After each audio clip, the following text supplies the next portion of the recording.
nights we shared, and all our memories, all the times we laughed and the times we cried, and you mean so much to me. Oh no, we're going out tonight, pretty girls with dresses tight. Tonight is going to be the best of. Good afternoon, everyone, and welcome to another session of BMC's YouTube live stream. My name is Tom Nurse, and I'm your moderator. Our guest today is Trish Nolan, who is a principal software consultant at BMC Software. How you doing today, Trish? Hi, Tom. I'm doing fantastic. Thank you. Great. Today, Trish is going to lead the discussion on how to customize a view in the MainView Explorer. Note that at the bottom of your screen is a chat window. Ask your questions at any time, and we'll go over them at the end. All right, take it away, Trish. Thanks, Tom. One of the key benefits of using any of the MainView monitoring tools is the ability to customize the various views within each product to a user's individual needs. That's one of the things that sets the MainView products apart from other vendors' monitors. So in today's example, what I'm going to do is make some changes to the JOver, Job Overview view, in the MainView for ZOS product.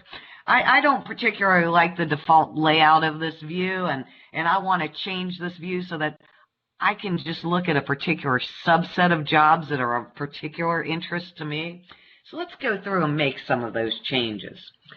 The first thing that I'd like to do is I'd like to move this JES job number column over to immediately follow the job name field on the far left. So if I put my cursor in the column heading for JES job number and I hold down my left mouse button, I can just drag that column heading over to the left to the job name column, and then when I release my mouse button, the JES job number now is pulled over to immediately follow that job name column. So the next change I'd like to make is I'd like to change the color coding and thresholding that is in effect for my EXCP rate per second column.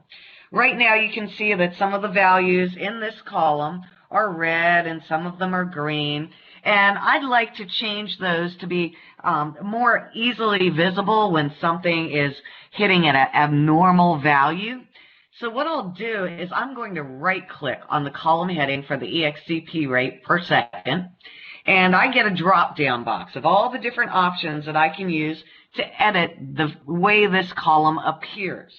So what I'd like to do is edit the thresholds, and I'm going to click the Edit Thresholds option.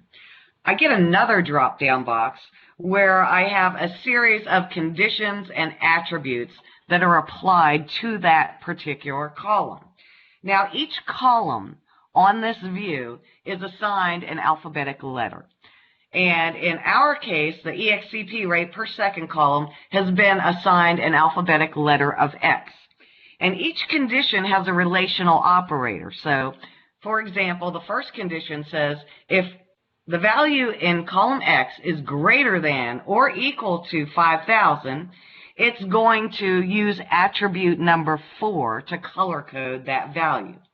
If I click or left click on the attribute column, I can see all of the numeric values and what color is applied to each one of those values.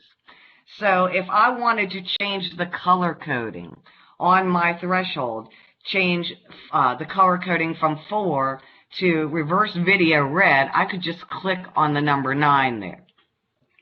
Now I also would like to lower that value. I'm going to change 5,000 to 20. So any value in that column that is greater than or equal to 20 is going to now turn reverse video red. I'm going to make a similar change to the next condition down. I'm going to change that value to 15, and the color that I'd like to assign to that value will be reverse video gold, which is attribute number 7. Then I'm going to change the next value in my condition field down to 10, and anything that is greater than or equal to 10 in that column, the attribute I'm going to assign to that is number 6, reverse video blue. And then anything that holds a value of 0 up to 5, or up to 9 actually, I'm going to turn reverse video green, or attribute number 5. As soon as I click the apply button in this drop-down box, you will see the color coding, the updated color coding, take effect in my column. So now when I've clicked apply, the new color coding is taking effect. One thing I would like to mention about thresholds is that when you are working with numeric values, you always want to create your conditions from the highest numeric value down to the lowest numeric value. When you're working with alphanumeric values such as text, you want to work from the most critical condition downward to the least critical condition. If you mix these up, your thresholds will not operate as you would expect them to. So I'm going to click the OK button and close this box now. And I also want to make one more change to this view. I only want to have a view which shows me jobs that begin with the letters MV. I don't want to see information about any of the other jobs. I only want to see my MV or MainView jobs. So what I'm going to do next is I'm going to go to the job name column. I'm going to right-click the job name column, and in my drop-down box, I'm going to go down and select the Edit Filter option. When I select that, I get another drop-down box where it shows me any filtering which is currently in effect for that column.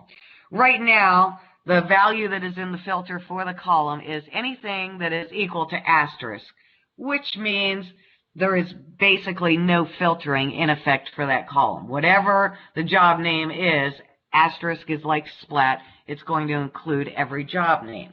So I'm going to change that filter. I'm going to put MV asterisk within single quotation marks. And so any jobs that begin with MV and end in any letters or numbers will be included in my filter, but everything else is going to be excluded from the view. So when I click the apply button, you'll see that now my view is only displaying those jobs that begin with the letters MV. So I'm going to close that drop-down box. I've made all of the changes that I wanted to make to my view now, my custom view, and I'm ready to save it. If I go up to my action buttons at the top of my view, towards the center of these buttons is a button that looks like a floppy disk. If I hover over that button for a second or two, I get a blue pop-up box that tells me what action that button will perform. In this case, it says Save Customized View. So I click that button, and I get another pop-up box that allows me to specify the member name or view name that I want to assign to my custom view. If I leave the view name as it is distributed by BMC, J. Oliver, then anytime any menus pull up that view, you will get your custom version of the view. I would like to keep the original BMC distributed view intact without any changes, so I'm going to give my custom view a different name. I'm going to call it Sample 1, SAMPLE 1, and I can give it a meaningful description. I'm just going to add the tag custom onto the end of the description here. And then I'm going to click the Save button at the bottom of this dialog box.